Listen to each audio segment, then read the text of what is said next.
Welcome back, everyone.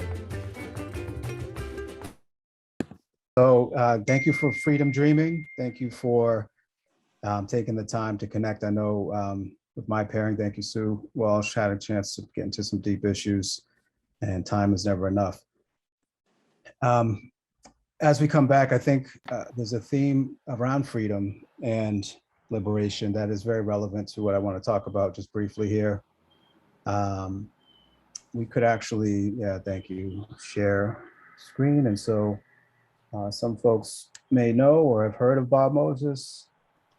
I'm going to drop some links in a minute. There's a couple there. Yeah, I can drop some more in the chat in a moment. Bob raised his family here in Cambridge, has done work throughout the country, dedicated a lot of his time in the South and Mississippi during the civil rights movement for voter registration and all types of rights for Black people, disenfranchised people. He brought together all types of thinkers, all types of people from backgrounds that weren't like his in order to do this work. He and his wife, Janet, have been strong presences in our community. We see the Bob and Janet Moses Youth Center on Harvard Street that my own kids have gone to, that a lot of kids have benefited from over the years, that Ms. Cole runs with her whole team. And so we have a strong element of connection to Bob. What I just want to share just briefly is, and this goes against in some ways sort of what I think Bob has meant for me, or what showed me, because I was able to grow up in that household from early elementary years all the way to today. And one thing about Bob is like extremely humble, but also teaching us that, you got to be careful about using that pronoun I when it comes to doing work that is about disrupting power structures, or more importantly, making space for those who allow us to disrupt power structures and who's most impacted by power structures of oppression, right? So I'll just share this just because I want to make this connection to the OST community. So I was in Mississippi in the mid 90s with Bob and his two sons, and we were working in a middle school. And one thing that we did down there is we opened a math lab in the school. And we were down there to look at curriculum that Bob and others had designed through the Algebra Project, which is an organization he started in Cambridge to increase math literacy and create pathways for young people to full citizenship. And in this math lab, we had young people who would come in and learn to use graphing calculators. They would play math games and basically took ownership over this space in the school.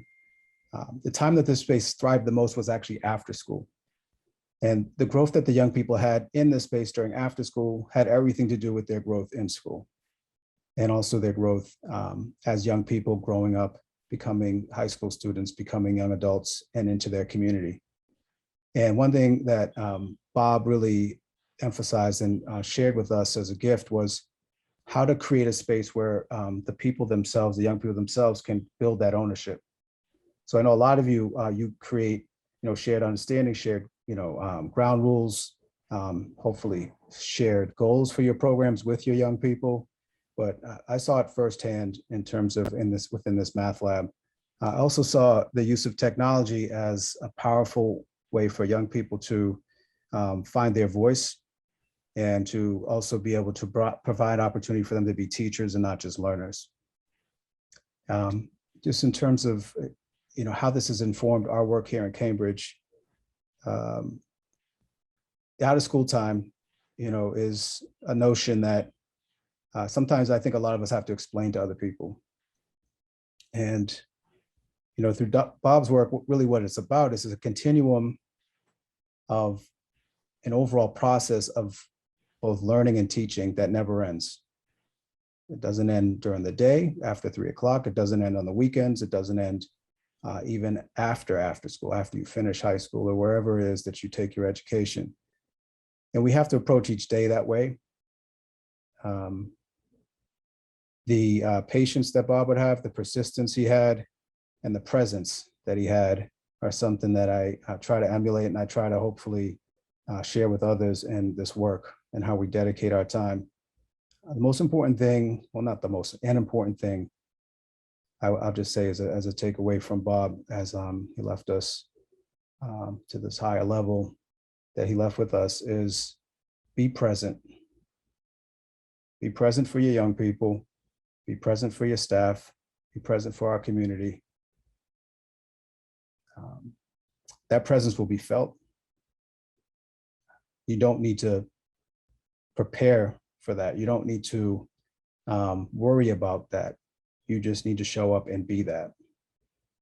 And of course, he had a unique way of being that way that impacted so many people across this world. And that's a high bar, but the bottom line is that approach is something we all remember, we all feel when somebody's present with us.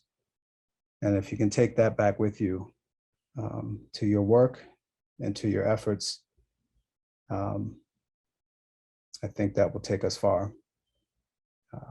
And the last thing I'll say, Bob always gave us something to do at the end of every conversation, or every meeting. So I'm not going to give you a specific assignment, but at the end of this session today, as we kind of make our way back to our work, I'd like you to commit to some set or at least one action step.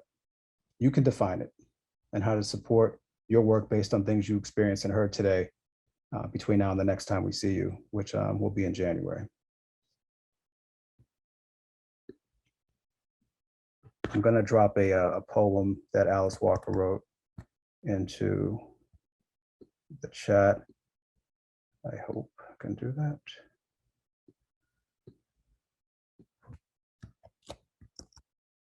And I appreciate the time. Oops, sorry. That.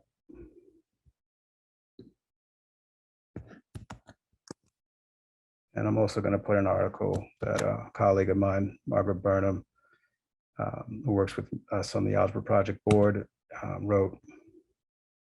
She also talked about a number of themes you heard me share today because it's so deep to us.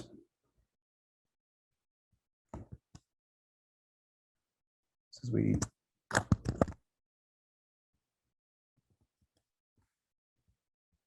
transition to our break,